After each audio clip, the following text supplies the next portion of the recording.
Hey everybody. Well, this would be my very first vlog, I guess is what it's called, right?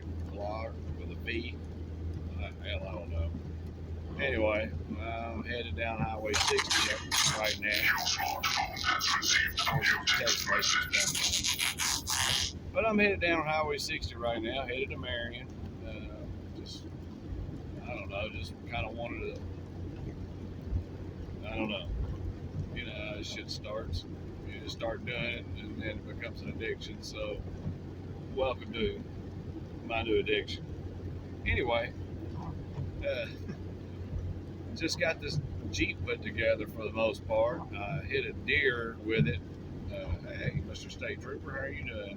I hit a deer with it uh, back about a week ago now, and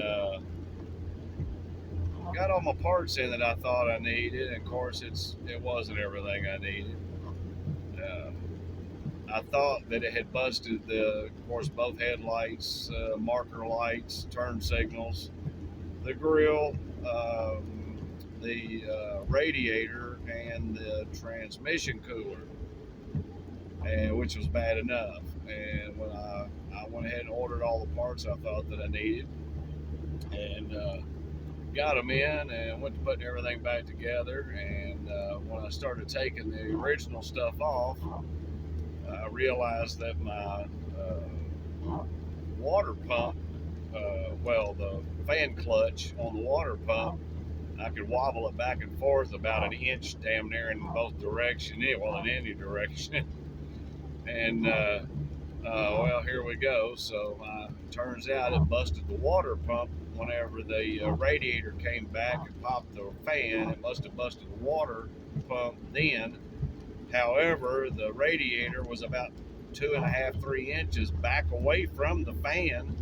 I mean, I was still able to drive. I don't really understand how that happened, but boy, Jeeps make a tough vehicle. I got to say that. It's probably been my favorite vehicle I've owned so far. Uh, but anyway, back to the story. I got everything in that I thought I needed. Found out that I needed a new water pump, so I went to O'Reilly's and bought one of their water pumps and put it on. And got everything. Got the new radiator in it, new transmission cooler in it, and then decided, well, I'm going to put my new headlights and all that fancy dancy stuff in. And by the way, the headlights in these Jeeps are like a lot of vehicles; they get foggy, and you might as well be using a flashlight from the Dollar Tree for headlights.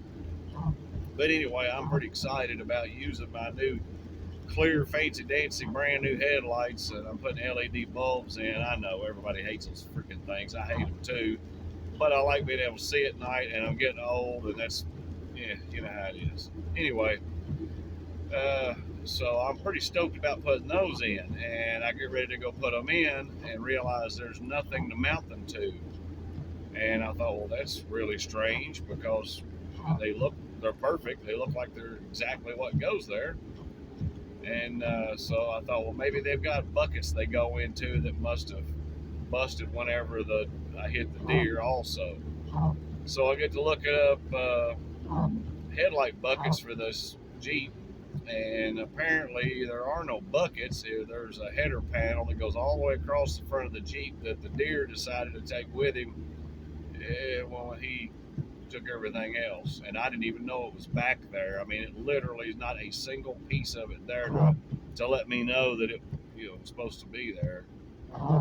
And so I got it ordered, and it said it was going to take up to like November the 3rd to get it in, which kind of ticked me off. But anyway, it ended up coming in today. Today is the 23rd, so I'm pretty happy about that. It is pouring down rain outside, so I'm not going to get to work on it, and my shop is too full of other projects to get it inside. So, story of my life.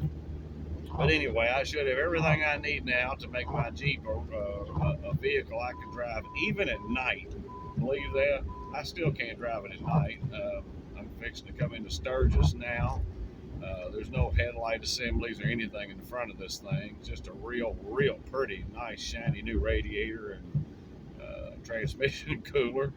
So I've got to get to marrying him back before the sun goes down, or I'm going to be dead in the water. And we don't need that to happen because my wife's hungry, and nobody wants her to be hungry, especially me. And man, Sturgis just isn't much of a town anymore. I hate to say that, but it just isn't. So anyway, that's today's little story, I guess you want to call it. I don't know what you want to call it. This is my first time, so I am a virgin at this. Y'all be gentle. Always be gentle with a virgin. You always be gentle with everyone. Period. If you don't, then I'm gonna come kick your ass. So yeah, take it for what it's worth. But anyway, it's been fun, been real, and I'm coming up on a stop sign here, and there's a donut shop on my right that I'm gonna have a hard time driving by, but I'm gonna try to. So anyway, you guys be good. Love everybody.